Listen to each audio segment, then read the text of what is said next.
The only people who don't want to disclose the truth are people with something to hide.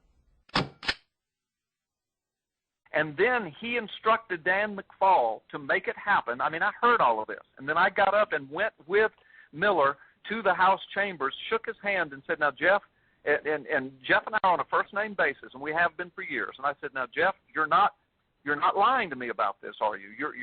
You're going to meet with us. And he said, Carl, we're good to go, and smiled and shook my hand.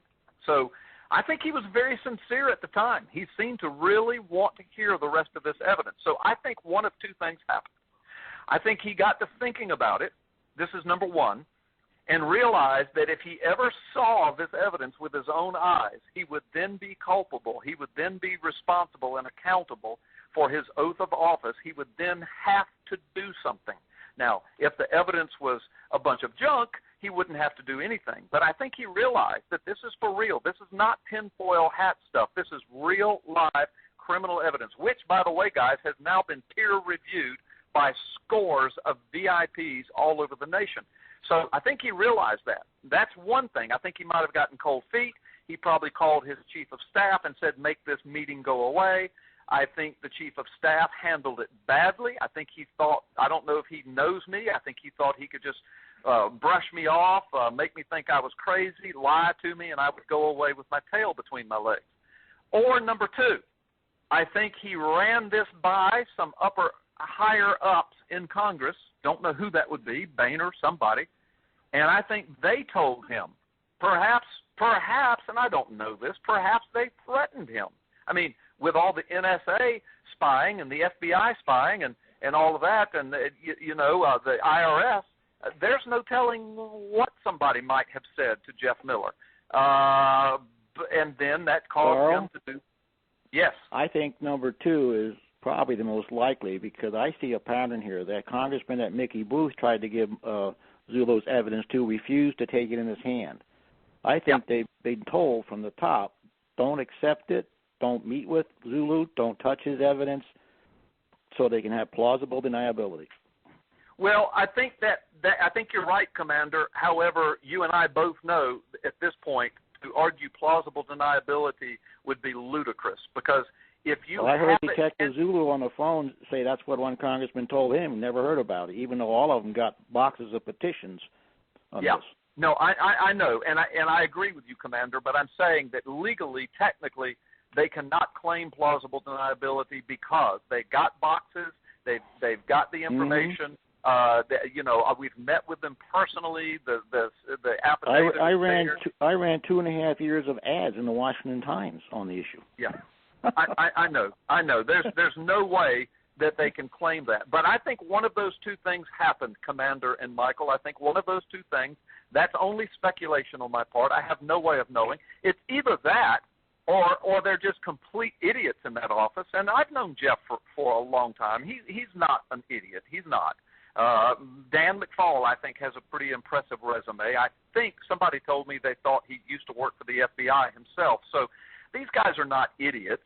So it has to be that they just wanted some plausible deniability. They got to thinking about it, or somebody has gotten to them. They've been threatened. I don't know what else to think, guys. Carl, I want to respond to a couple of people that are in my chat room right now. We have JY1977 who says, hammer their congressman at the town halls. Go to my website, where'sobama's.com, get the shares kit. And I have a question from Mountain Goat. They want to know, Carl, they're asking you if you think this is a pattern with the congressman, what your congressman did to you. Well, it seems to be. I mean, I watched this happen with Jeff Miller, calling me a liar, basically, through Dan McFall. I watched what happened with Mickey Booth, with a congressman saying, I don't give up, and expletive, and refusing. Other congressmen saying, wow, I didn't know anything about this. I think it's a pattern. I think we're seeing it. And I'm telling you guys, I believe that Congress is absolutely complicit in this. They're culpable. I think they know it. I think they're terrified of this being exposed because they failed to do their constitutional due diligence 5 years ago. And I think this is why they keep trying to shove it aside because Carl, you know how they rationalize this in their brain, I think, psychologically?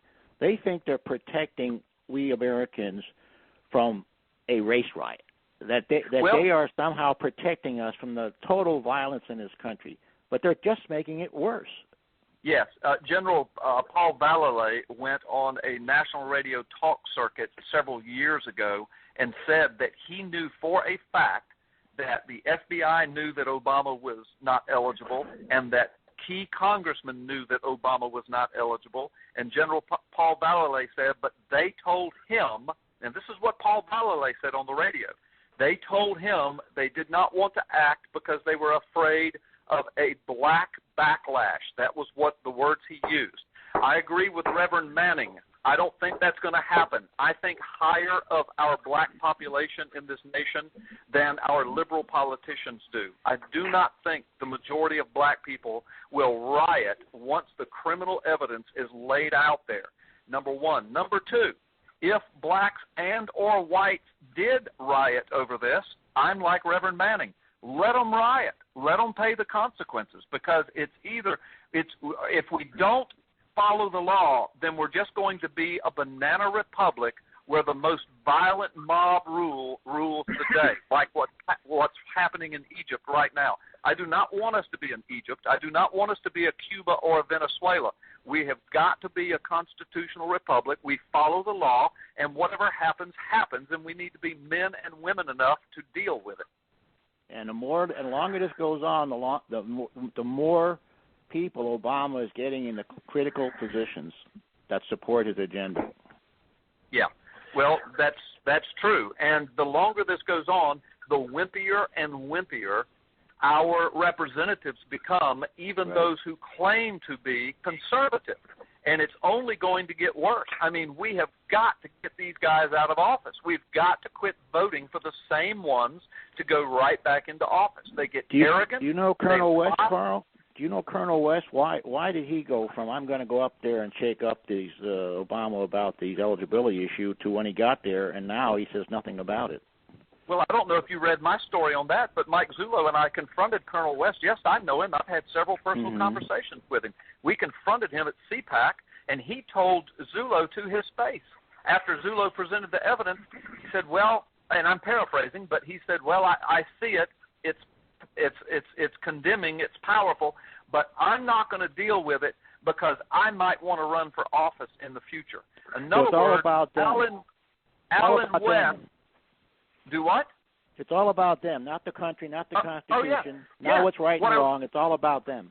That's right. What I was going to say is Alan West, who claims to be this big hero of the conservative movement, on this issue has become a wimp of a man, in my opinion, and is selling the country down the river for the sake of him gaining a little 2-year political office. It's just astounding to me. It's despicable. It's sickening. To me, Colonel West right now is the epitome of hypocrisy.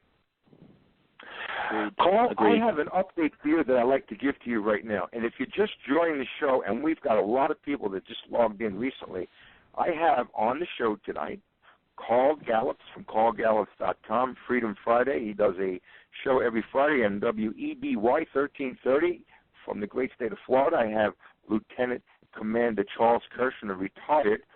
Carl, when you first said that you had a problem with that congressman and he refused to meet you, I gave you advice. And you know, I met with my congressman, and I got the okay on the telephone, and I would not budge unless I got a confirmation email sent to me. And it took me 3 days to get a confirmation email, and I had it in my hand when I walked in the office. Over this past week, Carl, I've been grooming people and giving them advice. Matter of fact, today I'm making up more sheriff's kits to people that simply don't have the expertise or the equipment to download them, and I'm going to mail them out tonight. And I've been telling them to give them the same advice. Get an email. Get a confirmation email back from whoever you're going to meet with in your hand. This way you can have evidence in case it doesn't happen. The other thing, Carl, you know I told you on my website I'm going to have a good list and I'm going to have a bad list, and your congressman is going to be at the top of my bad list, and that's for sure, without a doubt. Well, good. Well, thank you for that. And just recently, you'll remember that Congress the House voted to continue the NSA extensive powers to spy on individual Americans. And that congressman, Jeff Miller, I looked on the list. He was one of the congressmen who voted for the NSA to continue to have that kind of power. He claims to be a conservative, but I'm telling you, by all of his actions in this, he is a Trojan horse. Carl, there's one more update. I'm not at liberty to say, and I will not say the name of the congressman, but I do have a follower who lives in another area, and I will be meeting with his congressman. I have the confirmation email in my hand. I will be meeting directly with the congressman. He's asked me to attend, and that will be happening sometime soon. So it is working. People are getting grassroots. They're getting the message out that we have to deliver this. If it's one congressman at a time, so be it, and that's what we're going to do. Carl, we do have a meeting planned. Thank you so much for your work, Michael. That's amazing news. I'm appreciative of it. I, too, am going to have to go very soon now. I've got another appointment in about 10 minutes. But in these next 10 minutes, are there questions you guys would like to ask me? Are there points you would like for me to clarify? Are there questions that your callers are blogging that you would like me to answer for you? I have a couple of callers on hold. I have one that's been waiting for a while, and I could bring him online. Okay. I had a question for Carl, too, then, Mike, when you have a chance. Yes. Mike, I have a question for Carl. What about the Ford Selective Service card? That doesn't seem to get enough coverage when we go to these congressmen. As a retired veteran, that is a felony there, too, that needs to be – I know it's in the affidavit and all that, but we always seem to be talking a lot about the Ford's birth certificate, and that Selective Service card gets, like, put aside. Well, let me explain that. The Selective Service card has been forged as well, and we have the criminal evidence for that. Now, it's not being set aside by Zullo and the cold case posse, et cetera. Zullo has already signed the affidavit, laid that evidence out, and there's more evidence that he has not exposed. But I can say this. What we're trying to do is to stay single-focused on getting a congressional investigation, guys. Watch. Because if we can get a congressional investigation, then everything can be explored. The Social Security number fraud, the Selective Service fraud, the missing immigration records fraud, the birth certificate fraud, the hospitals that won't claim his birth, the Department of Health in Hawaii that will not certify, will not show any records, all of the records that have been locked down, his college records, everything. With a congressional investigation and their power to subpoena these people and compel them to testify, then everything can come out in the open. But if we continually pelt these congressmen with every little jot and tittle, it's going to overwhelm them. I don't think there's people. My thinking, Carl, on that. My thinking, Carl, was though as soon as you say birth certificate, all that quote birther psychological training that Pavlov's dog kind of thing or whatever that psychological technique is, they immediately react because all they've been hearing is birth certificate, birth certificate, birth certificate, and they've been trained. A picture's been painted of people who are talking about the birth certificate. I just wonder if somebody led with a Selective Service card and put the birth certificate in second position, would it get any more congressmen to listen? Especially the veteran. I don't know, Commander. I don't know. I mean, that's up to Sheriff Arpaio and Zullo how they want to pursue it. This is not a birther issue. It is an issue of a criminal fabrication, fraud, a felony taking place in and around the president's office on behalf of the president to cover up his real identity. Now, if we discover where he was or was not born in this process, and by the way, we will discover that. And by the way, I've got to be careful here, but we pretty much already know. But anyway, bottom line is this issue that we're trying to get the congressional investigation on is, number one, who fabricated a fraudulent identifying document for the man in the White House, the commander-in-chief, and number two, why did the White House feel the necessity to fabricate the only identifying document that America has ever seen to identify who the commander-in-chief of our military forces is. Those are huge questions, and they go to the Constitution, and they go to criminal laws being violated, and that's the tack that Zullo and Arpaio are following. The only people who don't want to disclose the truth are people with something to hide.